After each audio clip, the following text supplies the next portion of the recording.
Morning, everybody. I'm Robin Prater. I'm the Executive Director of the Lutyens Trust America, and on behalf of the Lutyens Trust America, I'd like to welcome you to the fourth presentation in our webinar series on Edwin Lutyens.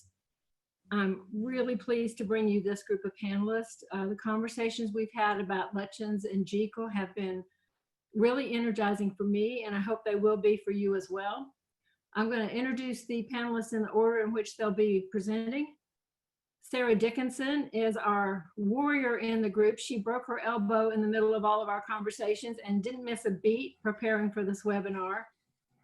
After a career in London as a property lawyer, Sarah is enjoying her second career as a landscape designer and planting consultant. She has an MSc in conservation and cultural landscapes from Bath University and is chair of the Surrey Gardens Trust and vice chair of the Conservation Committee of the Gardens Trust. Judith B. Tankard is a landscape historian, author, and lecturer. She received an MA in art history from the Institute of Fine Arts, New York University, and taught at the Landscape Institute of Harvard University for over 20 years. She's an author of 10 illustrated books on landscape history, including Gardens of the Arts and Crafts Movement, Gertrude Jekyll at Munstead Wood, and Gertrude Jekyll and the Country House Garden. Judith's expertise has been a welcome addition to this panel. Since creating Janice Parker Landscape Architects, JPLA, in 1984, Janice has conceptualized and directed innovative landscape architecture for national, private, and public clients across the United States. JPLA has been honored with multiple awards and featured in numerous prestigious publications. Janice sits on the Board of Trustees for Bette Midler's New York Restoration Project, a nonprofit organization dedicated to beautifying New York's public spaces and creating a healthier environment for those who live in the most densely populated and least green neighborhoods. Since founding Virginia Burt Designs, VBD, in 1996, Virginia has designed and directed healing landscapes for private, residential, educational, and public clients. Her firm, VBD, has established a reputation for creating gardens and landscapes of meaning and has achieved international recognition. Virginia is one of 7 women in the world with fellowships for outstanding contributions to the profession from both the American and the Canadian Society of Landscape Architects. Her work draws on her deep respect for place and for the human dimensions of each project. And now I'm going to share my screen and start the PowerPoint and turn it over to Sarah.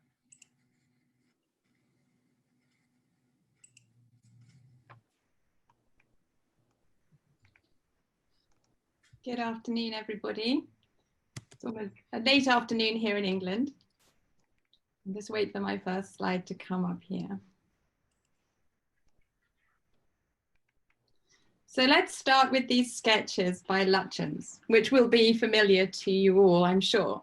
The infamous depictions of a young 20-year-old Edwin Lutyens engaging with the revered middle-aged Bumps. The question often asked is, what ignited the genius that this partnership undoubtedly delivered? Today, we're looking at their joint enterprise in landscape design. And by way of introduction, I thought it would be helpful to understand from a 21st century perspective what Jekyll had achieved and indeed how she was perceived when they met. In large part, this is to understand the mutual passion and respect they instantly recognized and shared. Jekyll's career as a garden designer was in its tentative early days in 1889. She was in her 40s and had established a formidable reputation as a serious plantswoman and horticulturalist, but there was no determined strategy to run a garden design business. The suggestion to Lutyens that he should seek Jekyll's advice when he was working on a very early commission in Surrey at Crooksbury House was in relation to existing rhododendron plantings. They met at a pre-arranged tea party, and while Jekyll did not speak to Lutyens directly, conversing with the rhododendron expert at the table instead, as she stepped into her pony trap to leave, he was invited to tea the next day, and well, the rest is history. This equally well-known photographic portrait of Jekyll Yeah, stay there. Thanks, Robin. This equally well-known photographic portrait of Jekyll in the hat here on the left, it matches the description of her attire, which Lutyens gives when he describes his first meeting with her. It's somewhat it's a somewhat austere image, and so as do later images of the elderly Jekyll in her garden. Some of you may be familiar with the description which Christopher Hussey gives of Jekyll in The Life of Lutyens, published in 1950. He describes her as earthy, practical, determined, short, stout, myopic, downright, a frightening but kind, wise old lady. I'd like to start again and introduce Gertrude. If you take the next slide, and here she is as a much more glamorous image of her as a younger woman in her 20s. It was drawn by a lifelong friend, Susan Muir Mackenzie. The drawing here appears in Francis Jekyll's memoir of 1934. She and Jekyll were fellow art students in London in the late 1860s and became travelling companions. Jekyll was born into London's wealthy Mayfair in the early years of the Victorian era, and while from being a young child she lived with her family in a beautiful Regency mansion in Surrey, save a brief period in Berkshire, she was very much part of London society and was at home amongst the leading personalities of the burgeoning arts and crafts movement, as well as musicians and artists. She happily shared an extended circle of friends, which included John Ruskin, George Frederick Watts, William Morris, and William Robinson, to name just a few. And this intellectual dexterity soon extended to professional connections, as her preoccupation with the collection and identification and cultivation of plants at Munstead House led itself to a growing reputation amongst leading botanists and horticulturalists. I should add here that Jekyll lived at Munstead House with her mother from 1878. It was built for them following the death of her father. And here she was happily returned to her beloved Surrey. And it's here that she laid out gardens as she put into practice her growing passion for planting to beautiful effect. And in advance of her then buying the plot across the road, which was to become Munstead Wood. So let me indulge you again in the life of this young 20-year-old Gertrude. I'm also including here on the right these charming sketches, which have come from, they're sketches by Mary Newton and one of her sketchbooks. And again, they're in the 1934 memoir. And they show Jekyll on her travels. At one point, she traveled for 5 months through 1973 and 74. I think they just give a real sense of this young woman's independent drive and enthusiasm for life, always observing and learning. And then if we look on the next slide, one of her sketchbooks, which we see her bent over in this earliest, in the first sketch there, is archived at the Godalming Museum. And if we take a look inside, here's a sketch of an Algerian alley. And then this, of course, reminds us that of the exquisite watercolors Jekyll painted. Here is one, it's archived at the Surrey History Centre. It's a Moroccan decorative doorway. And this must have then influenced Jekyll as she worked at Munstead Wood. And here's the doorway that leads into the kitchen garden with its hugely decorative, ornate features.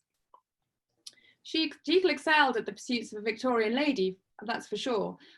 She perfected carving, modelling, painting, carpentry, silversmith, gilding, wood inlaying, embroidery, as well as her plant knowledge and gardening. But it also becomes clear that she was extremely commercially astute. She's described as a woman of independent means as early as 1870. Such was her expertise across these disciplines. She often took commissions for her work. She didn't lose this drive in later years. She supplemented her income by collaborating with a leading glass manufacturer to produce flower vases, chiefly, I understand, because she was unable to buy vases, which complemented her advanced, of course, skills in flower arrangement. She also engaged with a local basket manufacturer in Guildford to produce the Munstead basket, which she then advertised in the Garden magazine in 1901, which happened to be the year that she was the editor. Her diaries mention that William Robinson visited Munstead House in 1880, and by June 1881, she was judging at the precursor to the Chelsea Flower Show, where she became acquainted with a G.F. Wilson, who was an owner of a property near Wisley, which was, of course, then to form the nucleus to the Royal Horticultural Society gardens. In 1881, she started to write articles, and by 1883 to 4, she was cooperating with William Robinson for his famous book, The English Flower Garden. She first met Robinson as a young woman in 1875, when she called at the Covent Garden offices of the Garden, which was the newly established weekly magazine that William Robinson had founded and was editing. And from a modest start, she progressed to longer articles, and then her acumen for the pen became evident. And again, her 13 books are well known, having been reprinted in numerous editions. But let's not forget that alongside her thriving design work, she was also running a comprehensive nursery from her home, which more than adequately serviced the garden commissions, and the receipts from which easily paid the wages of the 4 under gardeners working in the gardens at Munstead Wood. Large quantities of plants could be supplied if required, as Jekyll's notebooks document. So I hope this gives you a flavour of the woman the young Lutyens, starting out with a new private architectural practice, met in 1889. There's no doubt that there was a mutual commercial benefit to their partnership, but this was from its inception so much more. You're looking here at on the next slide. Thank you. You're looking here at a contemporary photograph of one of the Surrey lanes leading to Munstead Wood. This depicts the world in which Jekyll lived, and I have the good fortune to live in this neighbourhood, and I'm very familiar with so much of the landscape that Jekyll inhabited. And here on the next slide, it's a photograph of beech trees. It's my photograph. I can hop you onto the next slide, Robin. So here are beech trees, and as I say, it's my photograph of those beech trees, but it could so easily be that of Jekyll, who had a particular fascination with tree roots, it turns out, from when you study her photographs. Overriding her many accomplishments and acquaintances, the immediate bond she found with Lutyens was their shared fascination, passion, and acquired intricate knowledge of Surrey, its ancient lanes, domestic architecture, and country traditions. It's well documented that from the very beginning of their relationship, they spent their time together travelling through the Surrey countryside in Jekyll's pony and trap, discussing and debating what they found. Old West Surrey, another of her books, was published in 1904. And this, I'm showing on the next slide, includes some photographs dating to the 1880s, which reveal how much close detail Jekyll paid to the architecture she wished to employ for her own home. She'd done a considerable amount of research prior to the meeting, and was certainly directing Lutyens in her thinking towards the imminent and career-changing project at Munstead Wood. And here you're looking at a slide which is of Loseley. She was also observing and documenting garden features. This is the walled moat and tea house at Loseley House in Surrey, which was taken in 1886.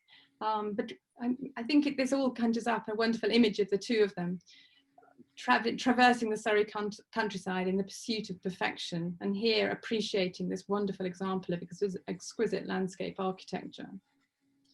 I've mentioned Munstead Wood on numerous occasions, and Judith will take you in more detail through that groundbreaking garden. But before I hand across to her, I just wanted to leave you with this thought. It's clear from Jekyll's writing that she understood the value of the garden to her own mental health. Munstead Wood can and must be analysed for the specifics of mythology, methodology, and form. But the deep connection forged between Jekyll and Lutyens on that project achieved a mutual appreciation of the impact of the component parts of a garden on human sensibilities. Jekyll had very specific requirements for the house. This was her private safe haven in which she anticipated her future life alone as her sight deteriorated. Similarly, the protected space of her garden, which she had created in advance of building the house, allowed her inner world to exist with the outer world, but in a way which protected her from the pressures of everyday life. Perhaps this was a shared journey. Does this go some way to explaining the deep connection between these collaborators? Once Munstead was built, Lutyens, who had then a thriving practice with many commissions in Surrey, had a working station within Jekyll's own workshop. And so this extraordinary partnership thrived. In his foreword to the 1934 memoir, Lutyens describes Jekyll's usual equanimity and sweet temper. And he adds, her wit and intelligent sympathy to all who worked with, for and under her, adorned that world that she made her own.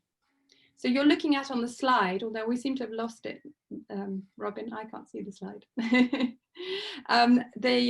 What we're looking at is an image that's of Munstead Wood. It's a Lutyens drawing of the stables, and this is a screenshot from the Environmental Design Archive at the University of California, Berkeley, and it's part of the collection of Surrey garden plans and planting plans and documents, which is a part of a project that I'm working on, and we're going to be talking about it a little later. So on that note, I shall hand you over to Judith.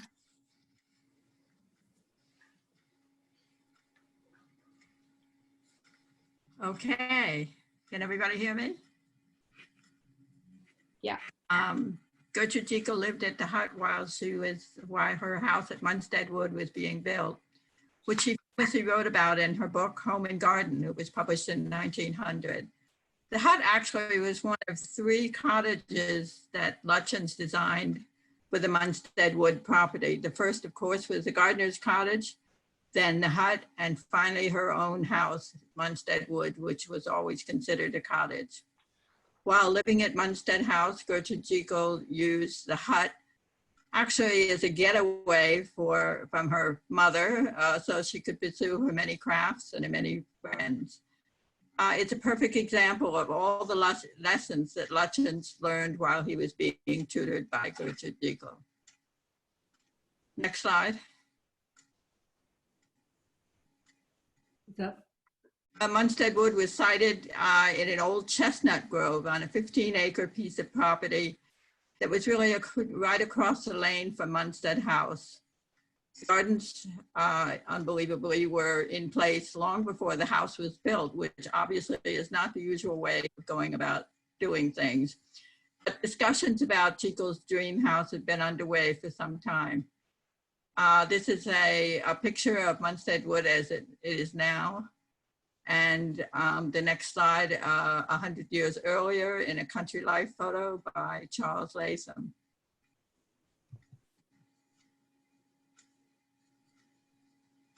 We have the country life photo. It's right there. Looking almost the same. Next slide. Well, the beautiful house at Munstead Wood was built of local materials. It was built of oak that was, can we have the next slide? Was built of all of local materials, obviously. It was oak that was actually felled on the property, and local Bargate limestone, which you can see from this wonderful view of the house, which has mellowed over the years. Unfortunately, it was a Lutyens' unhappy task to have to site the house in the middle of all her extensive existing gardens. Next slide. Well, 10 acres were given over to her woodland gardens, her lawn, and many collections of shrubs and trees, including her famous Ghent hybrid azaleas that are still there today and one of the wonders of the site. Next slide. Well, Lutyens also added a bit of vernacular formality to the half-tindered so-called North Court.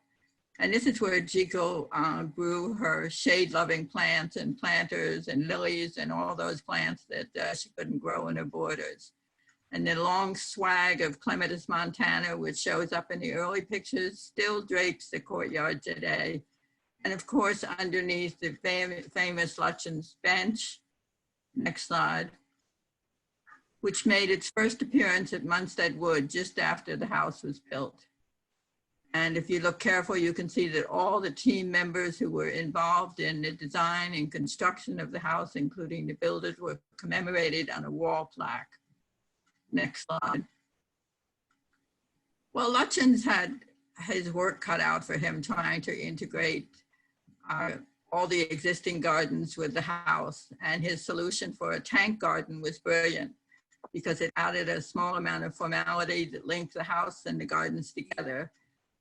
And as Virginia said, there are a couple of plans of Munstead Wood, and you can actually see the notes back and forth Some of them not quite acrimonious, but they both had their viewpoints on exactly where to locate the tank garden and the paths that led into her more informal borders. Next slide.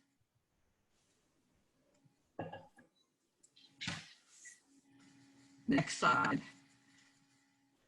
Now, we won't have a quiz on the plan afterwards, but this is just to show you that it was indeed a 15-acre piece of property, basically triangular shape, and 2/3 of the property, as you can see in the lower part of it. Can we go back to the plan? Can we go back to the plan?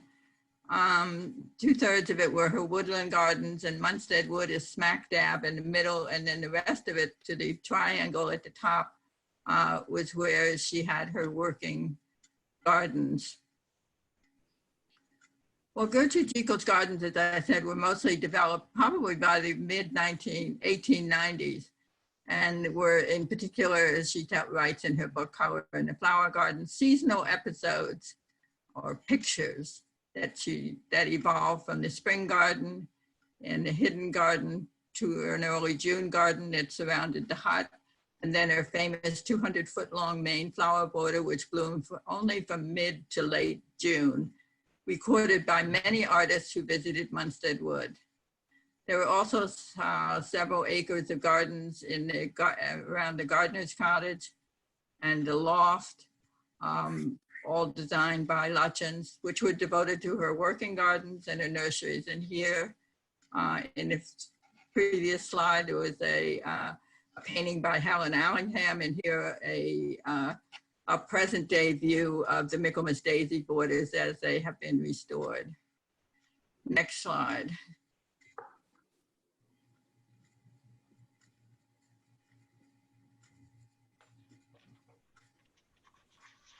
Well, the house that Lutyens built was for Gertrude Jekyll only, and it had all sorts of special details, such as the windows and latches that they argued over.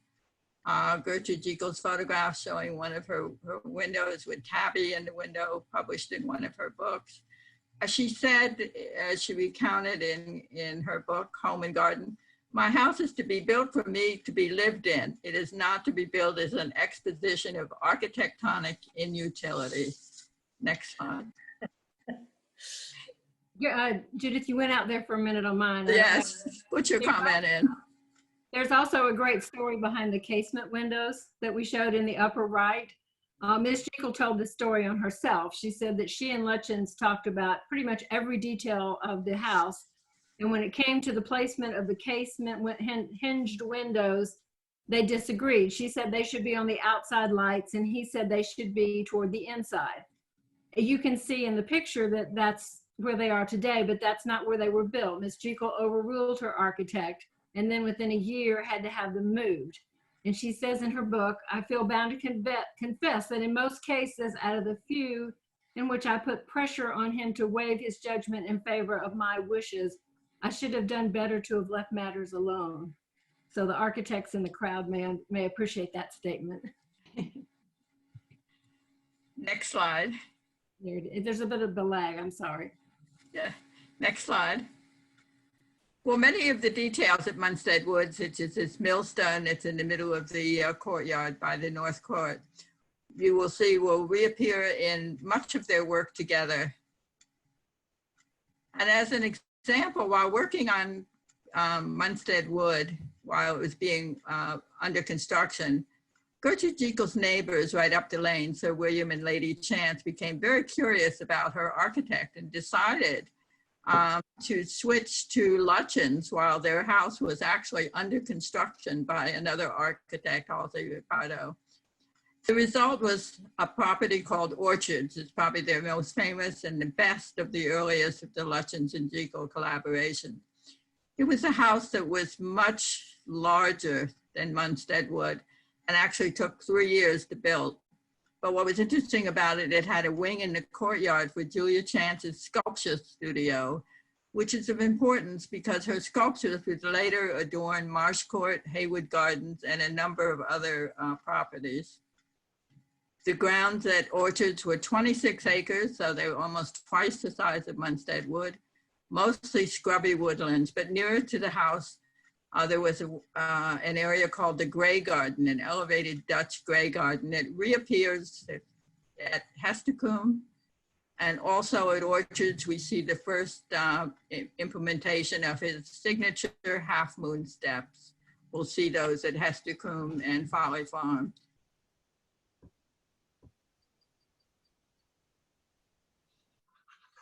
Very important early commission. The client was Edwin Hudson, whom we've heard about, the savvy proprietor of Country Life. It was the first of 4 houses he commissioned from Lutyens, including later Lindisfarne Castle and then Plumpton Place. Next slide.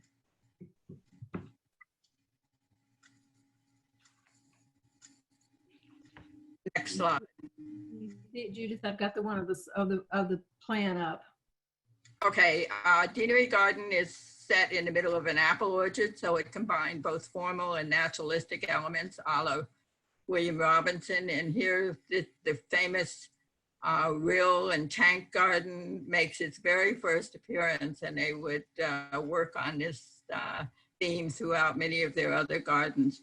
Long Rill, a pool with a spouting mask, also a rose arbor, plus steps and more steps. The trick of alternating round and square piers so that pergola actually made its first appearance here at Deanery. But Huddy soon sold up and dreamed of his next getaway, which we will hear later. And this is a recent watercolor that shows the project as it was envisioned by Gertrude Jekyll. The next slide. Well, Goddard's was an unusual commission in that it started off as a holiday home. Then it was converted a number of years later to a private country house in 1910. And it's now, of course, the headquarters of the Lutyens Trust, and is a marvel of Lutyens' ingenuity and eye for detail. Gertrude Jekyll's tiny little garden, for which there are no plans, unfortunately, tucked between the 2 wings of the house, and includes some of those signature details we'll see on other projects, including the millstone, of course, the very quiet plantings of gray foliage. It's important to remember at Goddard's, there are no fancy herbaceous borders here. Next slide.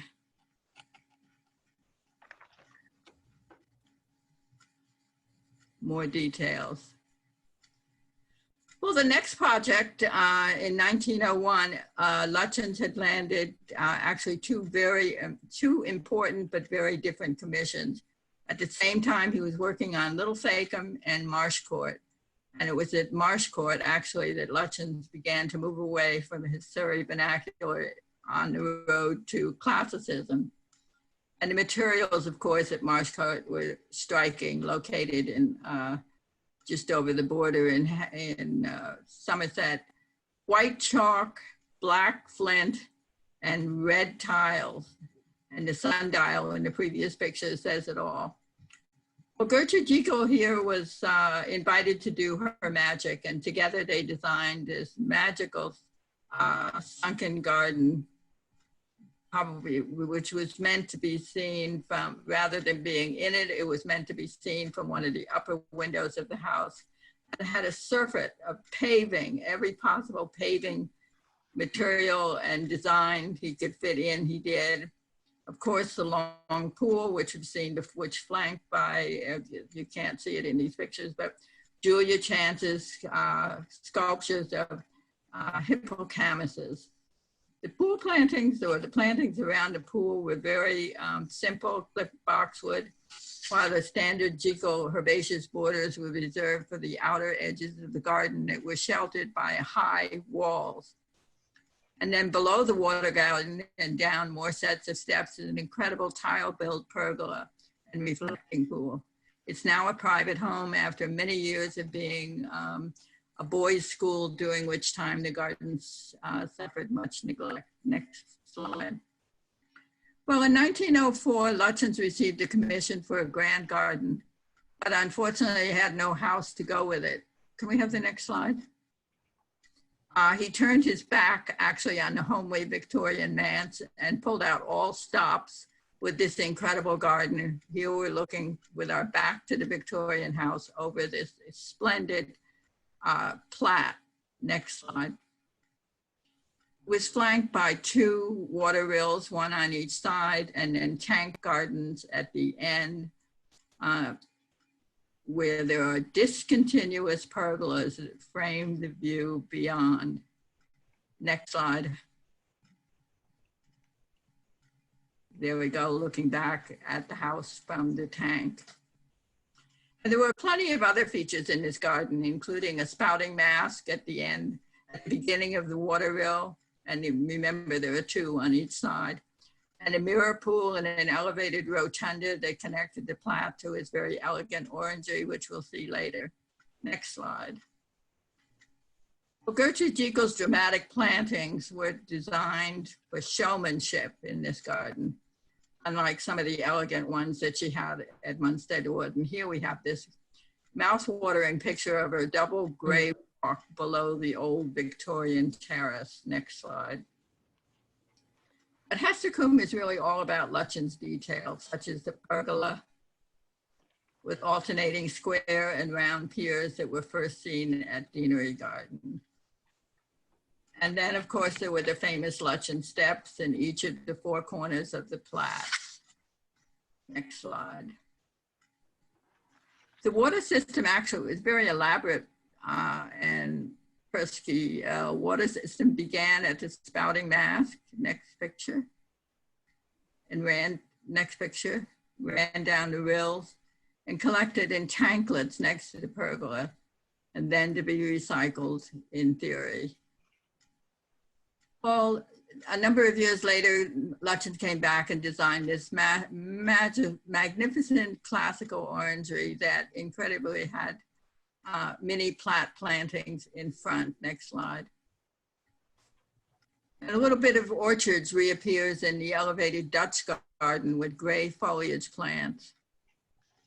And Lutyens outdid himself on the details. The paved paths, circular steps in each corner of the plat, grotto with a spouting mask. And it was also well to remember that it was in the 1970s that a whole cache of plans for this garden were found in a potting shed, and which led to the very first restoration of a Lutyens and Jekyll garden, and it's been open to the public ever since. Well, Folly Farm is one of their most complex projects, and it involved actually 2 different garden schemes. The first was in 1906, which saw Lutyens' Dutch addition, and you can see on the right, to a very modest dairy farm, which was followed in 1912 by a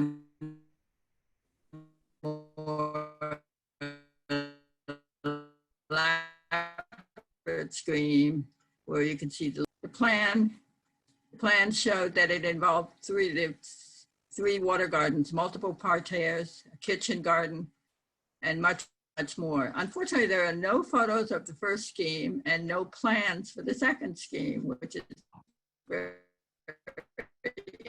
interesting for historians.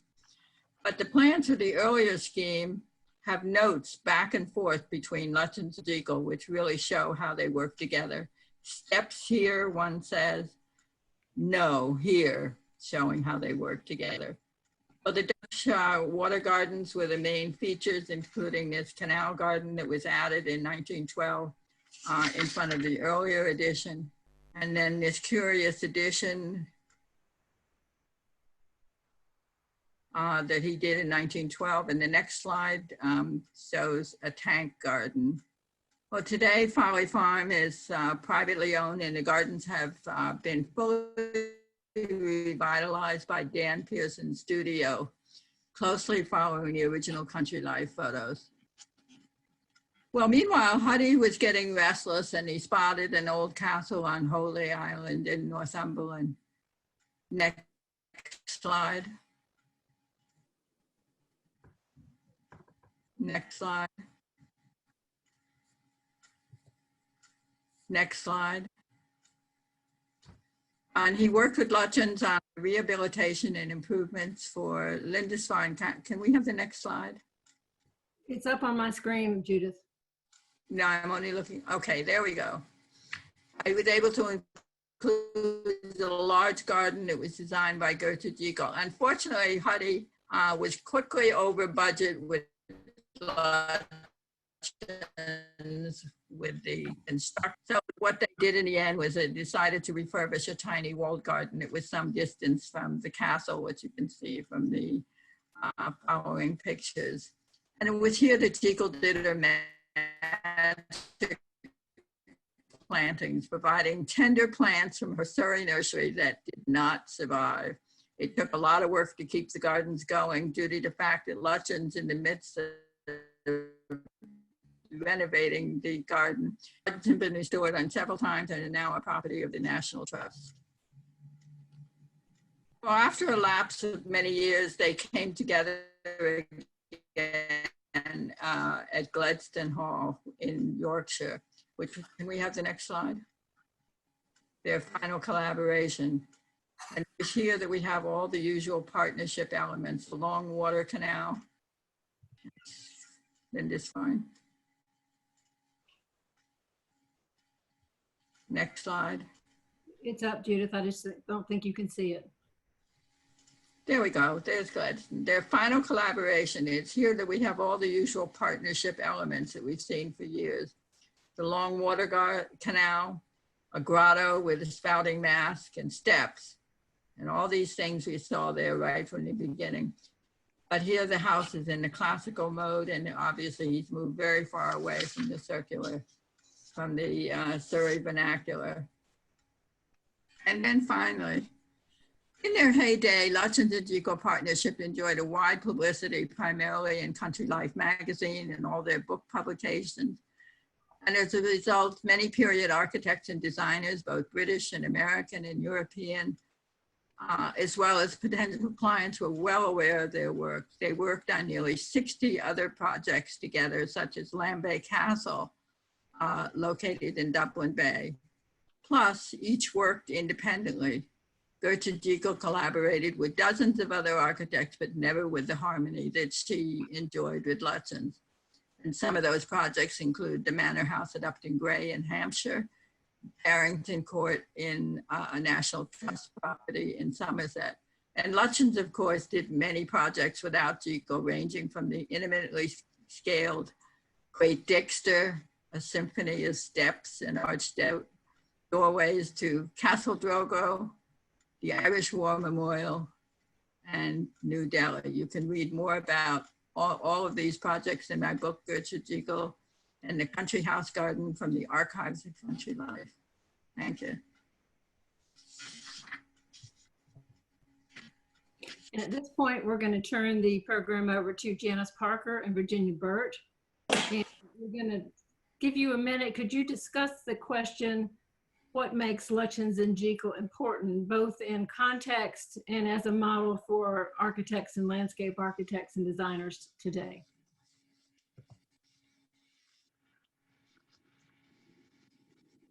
Janice, you go ahead and start. I will. Thank you, everybody. And I'm so pleased to be here because I know that we're speaking about what is my passion, which is garden design and the collaboration between the architects and the garden designers. Gertrude Jekyll and Edwin Lutyens are a shining example of this relationship and the magic that is created. And that is important at all times, and especially today. When we were working on a historic garden that was in ruins, shown here, we worked closely with the architects, past and present. Hestercombe and Folly Farm were both vast wells of inspiration for this work. When we study the Gertrude Jekyll and Edwin Lutyens collaborations, which I do with the architects that I work with, there are thousands of decisions that were made, and you can see them, and all of them were good. And in this picture, we're talking about the way that Edwin Lutyens often used pergolas to reinforce the geometry of the garden, as Judith said. And I think that that's a great tool that is used a lot when we collaborate, and is great for the house and great for the client. And in this picture as well, these red brick herringbone paths throughout the garden tied back to the materials of the house. So that is a lot of what we saw in Hestercombe here. We can go to the next slide. We also use these paths running from the house through a sunken rose garden, which was also another lesson, this time from Folly Farm. Every single detail that we worked on with the architects. And that collaboration, that respect, that understanding, I think adds an enormous amount of emotional beauty that you can see even today in the Gertrude Jekyll Edwin Lutyens gardens, and which I think is important that we continue throughout the collaborations we have, be they residential, commercial, institutional, municipal. As we go to the next slide, again, to harken back to what Judith was talking about with Folly Farm and Gladstone Hall, water lilies, water lily gardens, what a treat to create a room that would hold those and harken back to that kind of beauty. This is something that's hard to describe when you're working closely with the architect and you're constantly discussing every detail of every piece of stone. I think the Oxford Companionship to a Garden says, or Oxford Companion to Garden says, quoting Hestercombe, "It is remarkable for the bold, concise pattern of its layout and the minute attention to detail everywhere, to be seen in the variety and imaginative handling of contrasting material, whether cobble, tile, flint, or thinly coursed stone." That's something that we take to every project as an ideal, and we have the collaboration of Jekyll and Lutyens to guide us. Virginia. Thank you. I think that one of the things that and again, thank you. It's such a pleasure to be here and acknowledge just the skill and talent of all the folks that have made this possible. So thank you for that. I go back to Lawrence Weaver, who was a writer for Country Life, and he quotes, "It would be difficult to exaggerate Gertrude Jekyll's influence on Edwin Lutyens. But part of his genius, I think, and this, and this is a piece that, how do we take this forward in context, was to treat the gardens as architecture, exploit different levels, link things with beautiful and clever steps, look towards a formal geometry, and extends buildings into space through be them pergolas, walls, or piers. I'm going to ask you to go to the next slide. I've had the pleasure of working on a project. Oh, that's not it. Keep going. On a project where it was actually designed by Abram Garfield, who was the fellow who, of course, the son of the President of the United States, and he had designed this fabulous summer house. And again, it's a piece about positive. You have to keep going, Robin. I think there's one more, but what he designed was a U-shaped house that in turn had two wings, but it created this fabulous courtyard. And I had the advantage of being able to restore, saying, if you could keep, now you need to go forward. And you can see the details there. But then how does the house and the garden go together? And I think in context, you can't imagine, I think, and if we look at any of the examples, the beautiful ones that Judith has been showing, and Janice, that you can't imagine one without the other, just to like completely make it devoid. And suddenly it is a gestalt that actually happens. That's where the magic is. If you keep going, please. And so one of the things that I look at is what is it? So Robin, it still hasn't, okay, great. But how do we capture, and I think that this is the piece about context. She perceived gardening as a fine art. She was an artist, but she was also so practical. and you look at how her practicality, it really was nuts and bolts. I grew up on an apple farm, so I so respect that there's both a nuts and bolts ground, feet on the ground, boots on the ground for that matter, that there will be, that there's this unity, I think, between this idea of fine art and how plants grow. That's the first piece. The second piece is she had this steadfast, patient perception that there will be perfection in the garden. And then on top of that, the painstaking attention to detail. It wasn't for her a matter of style, but more a process. And her process was to be able to understand and be in respect with the architecture. She understood what architects were striving for, and she was able to work with them rather than for them. And to me, that is my ultimate. I want to help everyone feel good and make it good for both owner and for architect, so that there is that. It's really looking for the magic of it. If you could go forward.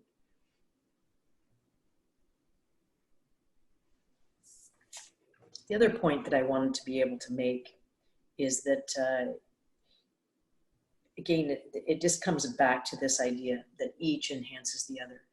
And photographs, for sure, all of them beautiful, capture these moments of beauty and magic. And Janice and I talk a lot about how do you capture this, just the sparkle, the way that, and to introduce those kind of moments, both architecturally and in landscape architecture. And Janice, why don't you take it from there, and we'll continue on with our discourse.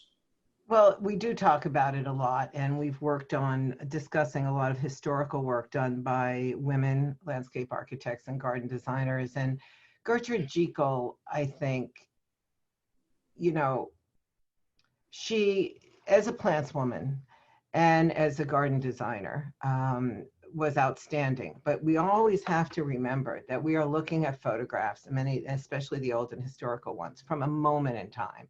And we all know that about our architecture, our home, the homes that architects design, the landscape. It's a moment in time.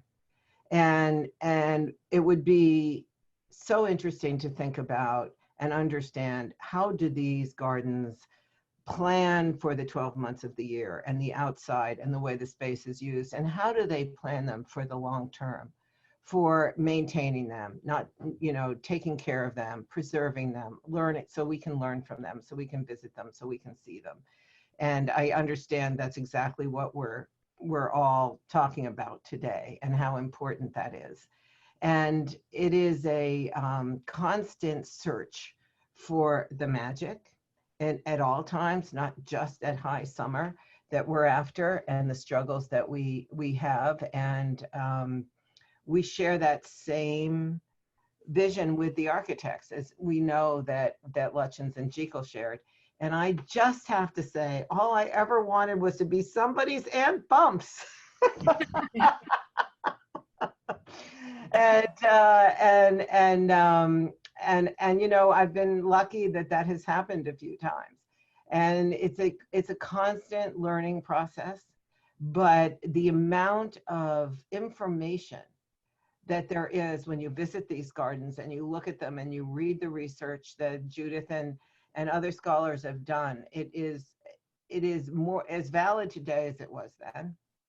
And we have more resources at our fingertips, more labor, more material availability. We have so much at our fingertips that we absolutely have to rise to the challenge of creating something that has stood the test of time on every project that we work on together as architects and designers. And I think that is a wonderful goal to have as you go forward with this work, recognizing the past and taking it into the future. Janice, that's a perfect introduction for Sarah to talk for a minute about some of the resources about Lutyens and Jekyll. Thank you for bringing me back in again. I think just picking up on the discussion there with Janice and Virginia, which is so fascinating. What's really what's really lovely about a project that we're working on at the moment is that it gives us all an opportunity to look at and see in real detail the working methodology of the garden planting and the plants and the planting plans, and the way that they were put together and why they stand the test of time. That if they're repeated, they actually they work. And they were repeated again and again through the projects that they worked on together. And of course, you know, the longevity of that experience that they had together was undoubtedly because those gardens did have longevity, and they didn't disappear in a season, and they matured. And when you see the gardens now, Upton Gray, which is one of the gardens that's been restored, I had the joy of seeing it in June last year, and it's like stepping back in time because it has matured so beautifully, and you are standing in what could be Jekyll's original garden because all of the plants are in all the right places and they've matured all to the perfect size. It's quite exquisite. But just quickly going back onto resources, I mean, there are so many resources and there's a wealth of literature, obviously, but at the moment I'm leading a conservation project, which is we're arranging the digital copying and high color resolution of what are approximately 2,300 drawings and plans and papers between Jekyll and numerous different architects, obviously including Lutyens. There are about 240. There are 248 of those, and that's of the sort of 413 global Jekyll gardens that we believe exist, and we can't ever know for sure. So we started the project looking at the Surrey papers because that was just over 900 documents, which was obviously quite a big slug of the overall portfolio. And we've been working with the environmental design archives at the University of California in Berkeley, and the team there who've been unbelievably helpful and working with us. But by working with the Surrey ones, it means that we had an opportunity to just illustrate how good this project could be. And we were also able to fundraise for it locally. We are financing this in the UK at the moment. We need to finance it independently of the archive because these are not US papers and therefore they are unable to fund that digital copying. So they're really, really enthusiastic and really keen for us to keep working on the project. I've subsequently worked with Sussex Gardens Trust, so the Sussex gardens are now all digitally copied, and I'm in discussion with Berkshire, Hampshire and Buckinghamshire. But you know, it's early days, but we're making good progress. And then if on the next slide, yes, thank you. Sarah, yeah. we're kind of running out of time because we'd also like to ask you a couple of questions. Okay, do you want to just quickly jump on then? I just jump the slide. That's just an illustration of the Lutyen collaborations. But let me just very, very briefly just show you. So this is what you find when you go either to the University of California site or you come through the Surrey Gardens Trust site, and it takes you to a calisphere. And so here's one. I think this is the Copse 1913. It's a Jekyll work on her own. But if you do that, and if you jump forward, Robin, on the next slide, it just illustrates how you can zoom in, and there you are. You're looking at Jekyll's work, and you can, and the zoom is so good that you can actually read her handwriting, which is otherwise utterly incomprehensible. And then if you go to the next slide, it just gives you a lovely feel. So you can imagine her at her drawing board. Oh, go back. You can imagine it her drawing board, because if you look at it really carefully, she's walking along the path as she's thinking about how this looks, and her writing indicates that she's looking at one side and then she's looking at the other. It's fascinating, and we've got so much work to do now that looking at these in detail and just being able to work from them from our desktops is absolutely fascinating. And we're also working with the Godalming Museum to get the notebooks up digitally copied. We've made great progress with them too. So in short order, undoubtedly by the close of this year, we'll have all of the notebooks will be visible and linked to their relevant properties as well as sites and gardens. So lots going on. So exciting to be able to tell you about that today. Thank you. So I want to thank everyone for listening to our presentation today. We'll take questions in just a second. And I want to thank all of our panelists. It's been a true pleasure for me to get to work with all of you. And I hope this is just the beginning of a conversation that we will continue on future webinars and future events. All of you that are listening that are not members of the Lutyens Trust America or the Lutyens Trust, I would invite you to join. Please consider joining us as members and supporting our work in promoting appreciation for the work of Sir Edwin Lutyens and Gertrude Jekyll. And it's easy to join. Just go to our website, it's on, which I'm putting up here. And you also can find details of our next webinar, which will be about Lutyens British School in Rome.